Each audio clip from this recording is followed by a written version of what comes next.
Om Swastiastu, Om Namastu, Namaskara, Om Badra, kalian Wiswata. Mirsa laboratorium siaran dimanapun berada, pada kesempatan siang hari ini kita kedatangan orang narasumber yang luar biasa. Dia adalah Ketua Peradah Kota Mataram. Jadi tema kita hari ini adalah tentang peradah. Jadi untuk mempersingkat waktu mungkin narasumber bisa memperkenalkan diri. Sebelumnya Om Swastiastu. Om Swastiastu. Terima kasih Kak Beni atau Bli Beni. Kita dari Peradah. Nama saya Madi Ari. Kebetulan kemarin kita mengadakan Lobe Sabu. Lobe Sabu itu istilahnya musyawarah daerahnya. Ini adalah periode saya yang kedua. Jadi kita di Peradah itu mengadakan Lobe Sabu setiap 3 tahun sekali. Jadi nanti ada pemilihan ketua baru atau pimpinan yang baru. Nanti di Lobe Sabu itu akan seperti itu. Terima kasih. Jadi yang ingin saya tanyakan yang pertama, apa sih organisasi Peradah? Organisasi Peradah itu adalah organisasi kepemudaan yang bertaraf nasional. Jadi organisasi Peradah ini sudah ada sejak tahun 84. Itu tepatnya dideklarasikan di Yogyakarta. Nah, dulu pada saat itu Peradah itu diinisiasi oleh para tokoh-tokoh umat Hindu, para cendekiawan, tokoh-tokoh masyarakat dan para mahasiswa.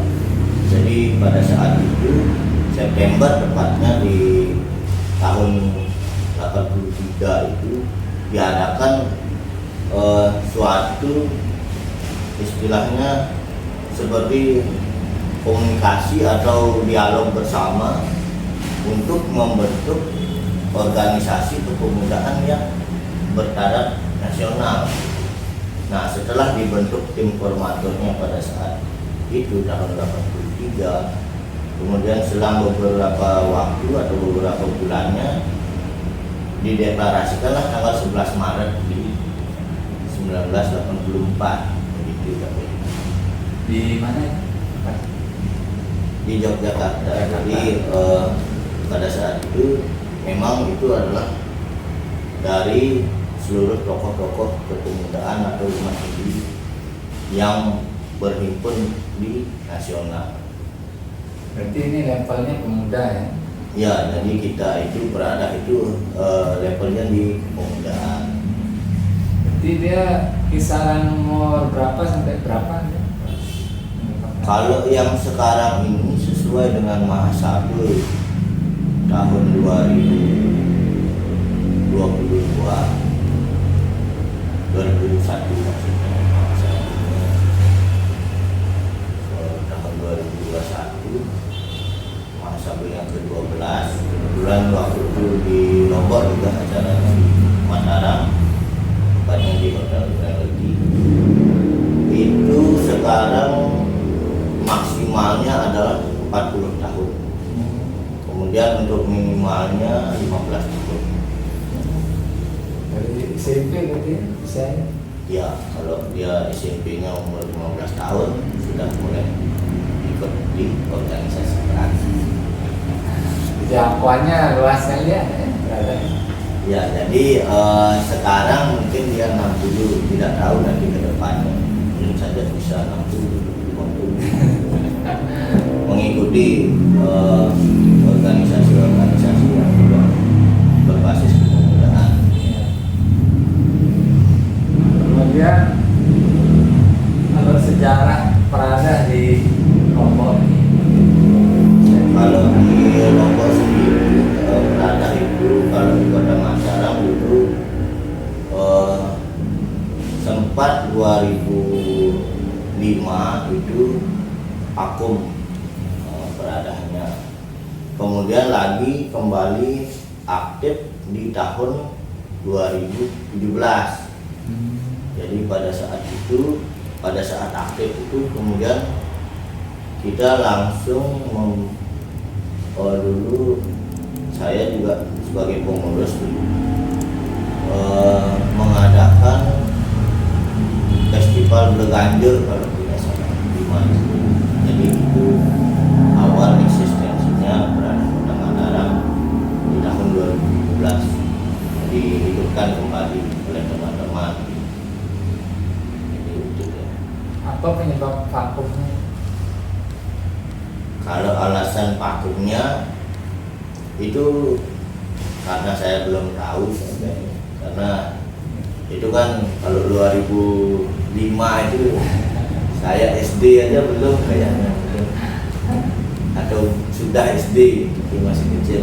Tapi sempat sih kita tanyakan, mungkin itu hanya miskomunikasi aja sih istilahnya. Kalau kita bilang ya, kalau orang anggapannya kalau di organisasi kan ngayah biasanya, mungkin antara ngayah dan rasa memilikinya itu miskomunikasi gitu, jadinya ya sementara vakum dulu. Tapi kalau sekarang niat kita akan terus melanjutkan Peradah ini sampai seterusnya gitu. Kemudian visi misi Peradah ini apa? Kalau visi misinya sih kalau dari pusat itu adalah mewujudkan pergerakan pemuda berdasarkan Dharma, menjadi pusat pergerakan generasi muda Hindu Indonesia berdasarkan Dharma. Jadi itu visinya yang dari pusat. Kalau misinya itu membentuk para generasi muda Hindu yang berintegritas dan profesional, kemudian menumbuhkan wirausaha muda Hindu khususnya untuk mencapai kesejahteraan bersama. Jadi itu visi misi yang dari pusat. Jadi kalau ditanya Peradah Kota apa visi misi, kita ngikut visi misi yang di pusat, karena itu adalah satu jalur tegak lurus untuk mencapai tujuan bersama. Walaupun yang pusat bilang, dan tinggal ikut membuat program yang sama. Kalau di Lombok ini udah berapa cabang? Kalau di Kota Mataram, kebetulan kemarin sempat kita bentuk itu kalau dari awal kemarin dari vakum ke hidup itu ada memang semuanya diaktifkan oleh ketua sebelumnya, namun hanya beberapa yang aktif begitu. Nah, kemudian pada saat kepengurusan saya itu kita mencoba mengaktifkan 3 dulu, atau istilahnya setengahnya dari kecamatan, karena kecamatan jumlahnya 6 kalau di kota. Kita mencoba mengaktifkan 3, namun hanya merespon baru 2. Jadi tidak apa-apa, itu istilahnya kita di Peradah, istilahnya kalau kita bilang kita ini ngayah, ya siapa yang mau, ayo mari kita sama-sama membangun umat ini. Kalau mereka teman-teman ini mau, kita dukung. Istilahnya sama-sama saling, kalau orang Balinya bilang senulung sembahyang takut, sama-sama berjuang untuk mengabdi pada istilahnya pada dharma agama dan dharma negara, semuanya kita abdikan. Jadi sampai ke kecamatan ada ya levelnya. Iya, bahkan kalau di ADART itu sebenarnya bisa membuat sampai kelurahan, tergantung dari kemauan dari para pemudanya di daerah. Kalau kita membahas kota, tergantung teman-teman di kota. Kita misalnya membuat kecamatan, misalnya di kecamatan aktif, kemudian anggotanya banyak, sulit menghandle. Buat di kelurahan bisa kayak gitu. Kalau istilahnya berjalan, keperluannya itu memang mencukupi. Kalau tidak juga tidak masalah. Kalau di kabupaten kota apa lengkap? Kalau untuk komponennya dari kalau kita kan di kota BPK, Dewan Pimpinan Kota atau Kabupaten. Nah itu kalau dari unsur BPK sama kecamatan itu dia sah gitu, istilahnya memenuhi gitu. Maksudnya kalau di kabupaten lain sudah lengkap ya, ada orang-orangnya. Kalau kabupaten lain kan kita hanya gini aja, istilahnya tidak tahu lah ininya ke dalamnya, tapi untuk keanggotaan sendiri kalau jumlah anggota itu kita punya dari pusat itu aplikasi namanya aplikasi Perada Mobile. Jadi di sana ada jumlah anggota Perada seluruh Indonesia. Baru-baru ya launching. Ya itu baru launching di tahun kalau nggak salah 2020.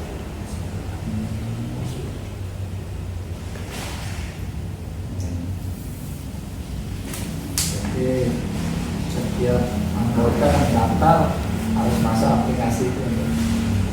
Sementara ini baru pengurus saja, tapi untuk anggotanya belum, karena kalau anggota harus ada dia di SK itu, jadi nanti kita pergantian SK, terus ada lampiran anggotanya baru bisa daftar. Karena sementara ini yang saya lihat di aplikasi itu baru pengurus saja, karena harus melengkapi data nomor SK misalnya. Nah, KTA. Ya, nanti begitu kita sudah daftar, keluar KTA-nya berupa digital. Oh, berhenti kartu. Berhenti digital.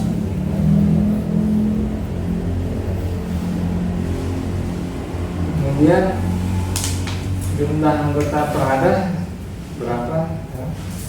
Kalau tiang sendiri di kota itu, kalau di kota Mataram itu kalau tahun kemarin kan ada 40-an, kalau sekarang sudah 50-an di kota, sudah 50-an yang terdata. Yang aktifnya ya namanya juga organisasi kan. Kalau yang aktifnya kalau biasanya kayak kemarin ada lah 30-an sesuai dengan kegiatan terakhir kemarin yang 30-an ada. Masing-masing kecamatan ya. Ya, kecamatan di kabupaten atau di kota itu kita kan anggotanya jadi satu, kita jadikan satu grup yang masuk Biana.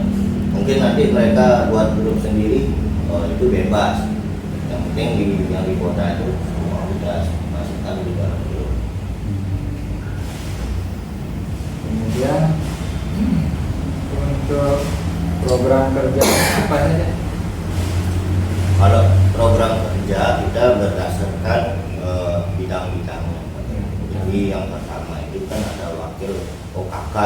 OKK itu organisasi kepemudaan dan keorganisasian, kepemudaan dan keanggotaan dan politik.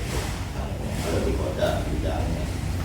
Jadi yang pertama itu bidang OKK dan politik itu gininya programnya itu tentang perekrutan anggota. Jadi perekrutan anggota kalau di Perada namanya pakan. Kemudian lanjutannya ada namanya pakemda atau pendidikan kepemimpinan daerah. Jadi pakar dan Kapolda itu wajib untuk keanggotaan. Kemudian kalau di unitnya, di organisasinya itu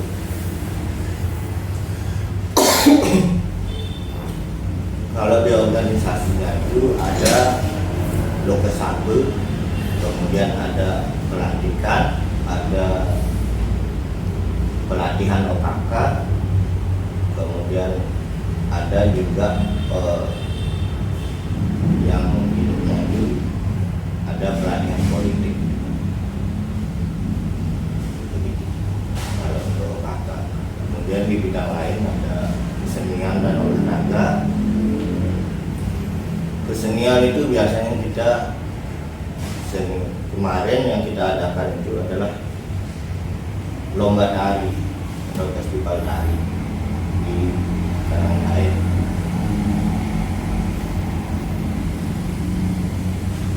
Ogoh ya. Ogoh-ogoh ini masuk mungkin dia kesenian. Kemudian kalau untuk olahraganya yang kemarin ini pada saat itu sabus kita sudah mencanangkan untuk membuat lomba seperti futsal, basket dan sebagainya.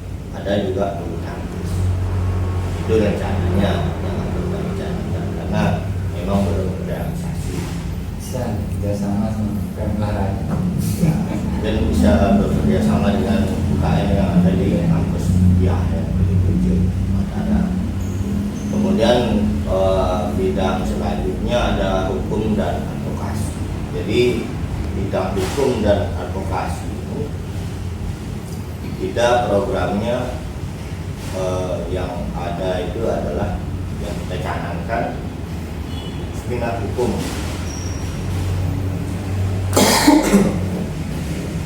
Kemudian ada juga pelatihan advokasi. Kemudian yang kemarin ada dari pusat itu sosialisasi klinik hukum peradah. Jadi dari pusat mengadakan klinik hukum peradah yang akan kita sosialisasikan di setiap daerah. Jadi kita juga di daerah wajib sosialisasikannya. Kemudian selanjutnya ada bidang namanya itu Infokom. Jadi Infokom itu informasi dan komunikasi. Jadi di bidang itu kita ada seminar Infokom, kemudian ada pelatihan Infokom. Kalau dulu pelatihan Infokom sempat terrealisasi kalau tidak salah di 2021 oleh provinsi. Kemudian selanjutnya ada juga bidang kewirausahaan. Nah, jadi selanjutnya bidang kewirausahaan itu kita membuat seperti pasar murah, kemudian ada seminar kewirausahaan dan pelatihan kewirausahaan. Dulu sempat berjalan pasar murah sama pelatihan kewirausahaan. Jadi itu juga yang buat itu di provinsi, namun bisa kita kembangkan di kota. Ya mungkin itu aja ini untuk program. Saya rasa semua bidang saya sebutkan. Infokom itu tadi apa tadi? Informasi dan komunikasi. Temanya? Temanya maksudnya seminarnya kalau seminar di Infokom itu kan tentang istilahnya teknologi gitu, istilahnya kayak sosial media, bagaimana cara kita menggunakan media sosial atau menggunakan alat-alat modern untuk berkomunikasi. Kayak kita di Prada kan seperti website Prada. Nah kalau di NTB sendiri ada website Prada, tapi kalau di kota mungkin belum ada. Tapi nanti akan kita usahakan, barangkali kita bisa buat itu. Apa nama website? Kalau di pusat prada.org, NTB ada juga. NTB mungkin prada.ntb, ya bisa aja bisa. Teman-teman kalau mau lihat websitenya di sana. Kita juga punya sosial media dari Instagram sampai dengan Facebook, TikTok. Kalau Twitter belum ada, cuma sampai itu Facebook. Kemudian untuk latar ini setiap kapan dia ada pengumuman standar Prada? Kalau pakar itu kita bisa adakan 3 tahun sekali, 2 tahun sekali, bahkan 1 tahun sekali kita bisa. Kalau pakar penerimaan, jadi tentatif ya. Tergantung berapa yang daftar gitu. Kalau di ADART itu bahkan 6 bulan sekali bisa. Tergantung kemampuan kita untuk mengadakan agenda itu.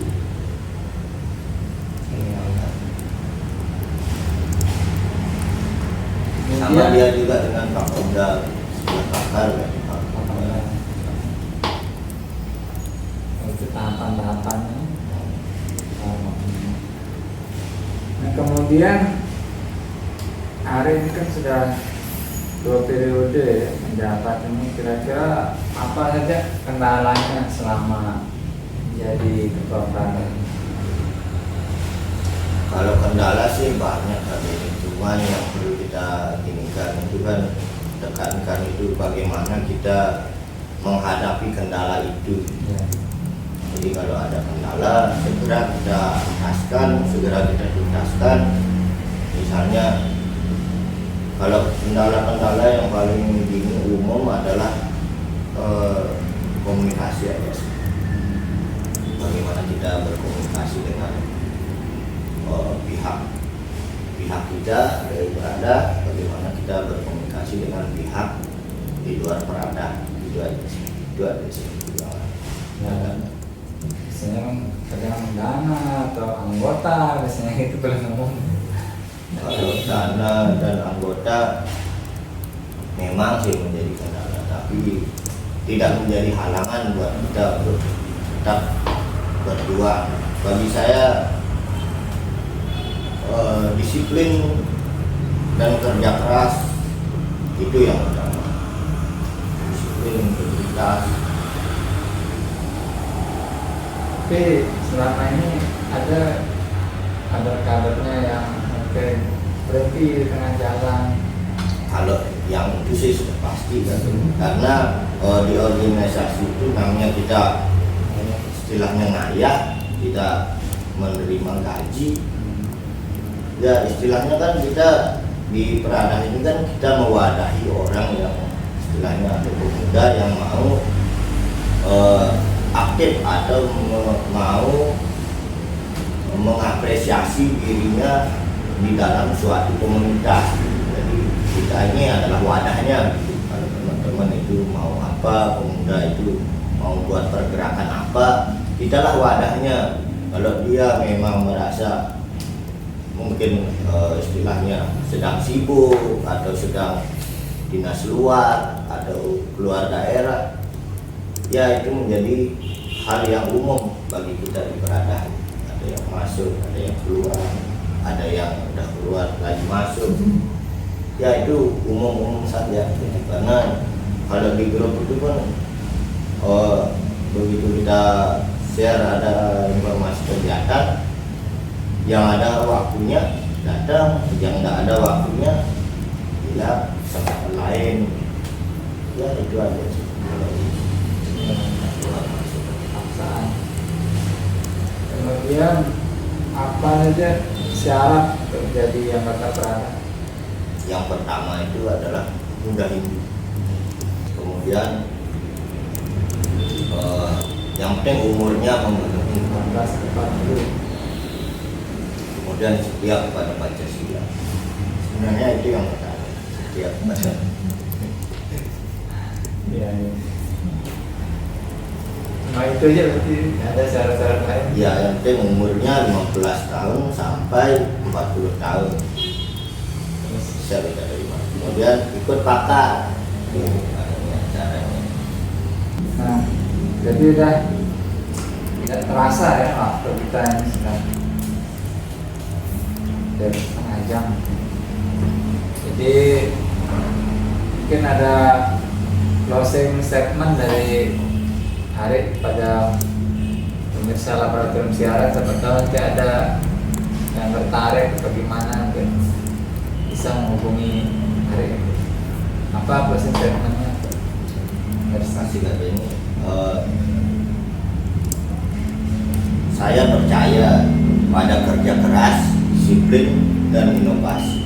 Jadi kalau kita bekerja keras, disiplin, dan berinovasi itu pasti apapun yang kita perbuat, misalnya itu untuk di Prada, pasti akan berjalan.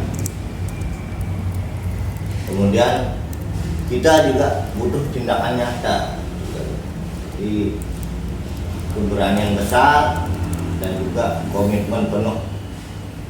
Jadi itu. Jadi kalau kita mau berbuat itu kalau kita juga sudah punya planning, harus kita gerakkan, kita wujudkan atau kita tindakan nyata. Ya. Harus kita berani juga untuk kita, misalnya kita membuat suatu program yang mungkin dari hak besar, apakah kita berani? Nah, itu kuncinya. Kemudian komitmen penuh. Kalau kita sudah bilang mau ngayah di Prada, harus kita penuh komitmen. Karena kalau kita di Prada itu kan, kalau kita mau ini pelantikan nanti kita ada ininya, apa ini istilahnya,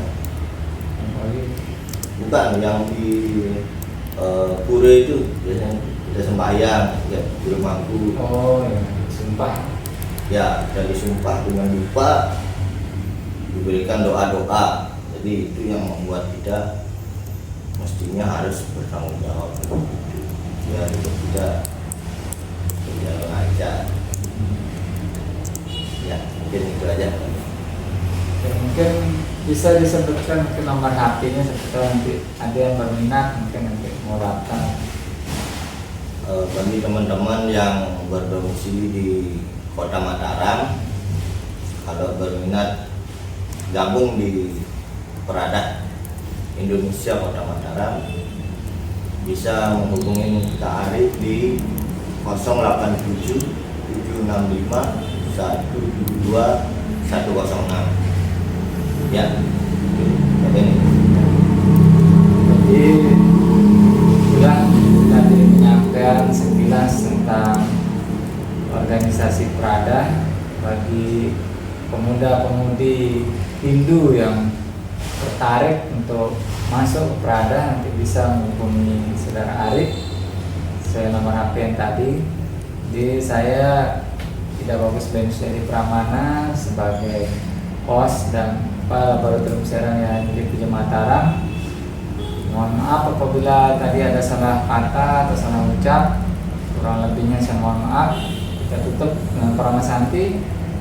Om Santi Santi Santi.